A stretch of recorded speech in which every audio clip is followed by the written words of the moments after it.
ছাত্ৰ ছাত্ৰীসকলে যে গ্ৰন্থৰ প্ৰতি আগ্ৰহ হৈছে এইটো আমাৰ কাৰণে সমাজ ব্যৱস্থাৰ কাৰণে বিশেষকৈ যুৱ চামৰ কাৰণে এটা ইতিবাচক দিশ যিটো কাৰণ গ্ৰন্থ অধ্যয়নে এজন ছাত্ৰ বা ছাত্ৰীক বহুত ওপৰলৈ লৈ যাব পাৰে আৰু গ্ৰন্থৰ প্ৰতি তেওঁলোকে আকৃষ্ট হ'ব লাগে যিটো কয়াকুছি গ্ৰন্থ আৰু বাণিজ্য মেলাই ইয়াত যি গ্ৰন্থ বিপণী হৈছে গ্ৰন্থ বিপণীত বিভিন্ন প্ৰকাশকে তেওঁলোকে বা বিক্ৰেতাসকলে তেওঁলোকে বিভিন্ন ধৰণৰ গ্ৰন্থ ছাত্ৰ ছাত্ৰীৰ ৰুচি অনুযায়ী তেওঁলোকে ইয়াতে পাব পাৰে গতিকে এইটো এটা ভাল দিশ মই উঠি অহা নৱপ্ৰজন্মক এটা কথাই আহ্বান জনাব বিচাৰিছোঁ যে বৰ্তমান যদিও ডিজিটেল যুগ ইণ্টাৰনেটৰ যুগ ছ'চিয়েল মিডিয়াৰ লগত চবেই ব্যস্ত কিন্তু তাৰ মাজতে তেওঁলোকে গ্ৰন্থ অধ্যয়ন কৰিব লাগিব কাৰণ গ্ৰন্থত যিখিনি সম্ভাৰ পোৱা যায় যিখিনি সমল পোৱা যায় সেইটো কিন্তু মোবাইলত সেইখিনি পোৱা নাযায় কাৰণ গ্ৰন্থ অধ্যয়নৰ জৰিয়তে নিজৰ জ্ঞান তেওঁলোকে বৃদ্ধি কৰিব পাৰে আৰু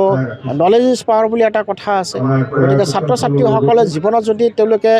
কৃতকাৰ্য হ'ব বিচাৰে যিকোনো ক্ষেত্ৰতেই হওক সমাজ ব্যৱস্থাৰ ক্ষেত্ৰতেই হওক প্ৰতিযোগিতাৰ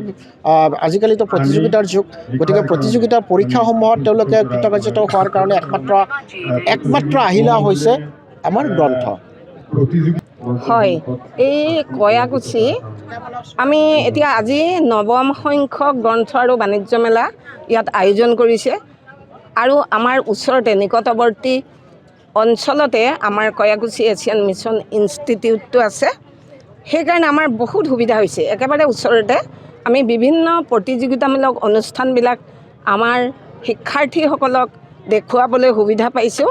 আৰু আমি উপভোগ কৰিছোঁ তাৰোপৰি এই গ্ৰন্থ বিপণীসমূহত আৰু আমাৰ ষ্টুডেণ্টবিলাকে তেওঁলোকৰ ৰুচিবোধক বিভিন্ন কিতাপ তেওঁলোকে চাবলৈ আৰু কিনিবলৈ সুবিধা পাইছে যিবোৰ তেওঁলোকে কিনিবলৈ হয়তো দূৰ ঠাইলৈ গ'লহেঁতেন যাবলগীয়া হ'লহেঁতেন এতিয়া ওচৰতে পাইছে গতিকে আমাৰ এছিয়ান মিছন ইনষ্টিটিউটৰ শিক্ষক শিক্ষাৰ্থী এই সকলোৰে কাৰণে বিৰাট এটা সুবিধা হৈছে আৰু আপোনালোকে জানে যে গ্ৰন্থ আৰু বাণিজ্য মেলাই এখন ঠাইৰ সামাজিক শৈক্ষিক অৰ্থনৈতিক এই সকলো দিশতে প্ৰভাৱ পেলায় ইয়াৰ উদাহৰণ আমি কয়াকুছিৰ কথা ক'ব পাৰোঁ আজি 10 বছৰ আগতে আমি যি কয়াকুছি দেখিছিলোঁ আজি 10 বছৰৰ পাছত কয়াকুছিৰ ইমান উন্নতি হৈছে ইমান বিকাশ হৈছে আমি আচৰিত হৈছোঁ আজি কিছুদিনৰ আগতে মই ৰাতিপুৱা মোৰ অফিচিয়েল কামত বা মোৰ কলেজলৈ মই আহিছিলোঁ পৰীক্ষা সম্পৰ্কীয় কামত সোনকালে আহিছিলোঁ তেতিয়া দেখিছোঁ কয়াকুছি বজাৰখনৰ মাজেদি এনেকুৱা ল'ৰা ছোৱালী স্কুললৈ গৈছে কলেজলৈ গৈছে এই 7:30 পৰা 8টাৰ ভিতৰত এনেকুৱা ভাল লাগিছে পৰিৱেশটো তেতিয়া মই এনেকুৱা লাগিছিলে যে মই যেন গুৱাহাটীৰহে কোনোবা এটা চুকত আছোঁ মোৰ তেনেকুৱা অনুভৱ হৈছিলে এই গ্ৰন্থ আৰু বাণিজ্য মেলাই কয়াকুছিৰ উন্নতিত ডেভেলপমেণ্টত যে বহুত সহায় কৰিছে আৰু আমাৰ এছিয়ান মিছন ইনষ্টিটিউটৰ শিক্ষাৰ্থী শিক্ষকসকলক যে বহুত সহায় কৰিছে সেইটো মই নদি ক'ব পাৰিম ধন্যবাদ বহুত ভাল লাগিছে মই প্ৰথম দিনাও বহু সময় ইয়াত কটালোঁ মানে মোৰ ভাল লাগে এইবিলাক আচলতে বিৰাট ভাল লাগে ইমান সুন্দৰকৈ উদ্যোক্তাসকলে ইমান সুন্দৰকৈ আয়োজন কৰিছে ইয়াৰ প্ৰতিটো দিশে আমি যদি চাওঁ আপোনালোকে চাওক কেনে ধুনীয়াকৈ সজাইছে আৰু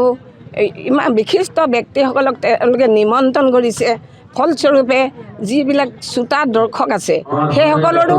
বহুত মানসিক উৎকৰ্ষ সাধন হৈছে গতিকে কয়াকুছিৰ এই উদ্যোক্তাসকলক মই আৰু আহ্বান জনাওঁ তেওঁলোকে আৰু উন্নতি হওক আৰু আগবাঢ়ি যাওক কয়াকুছিখন যাতে আৰু বহুত বিকাশৰ ক্ষেত্ৰত আগবাঢ়ি যাওক যিকোনো খবৰৰ বাবে যোগাযোগ কৰক 7099017330 লগতে 7099017110 নম্বৰত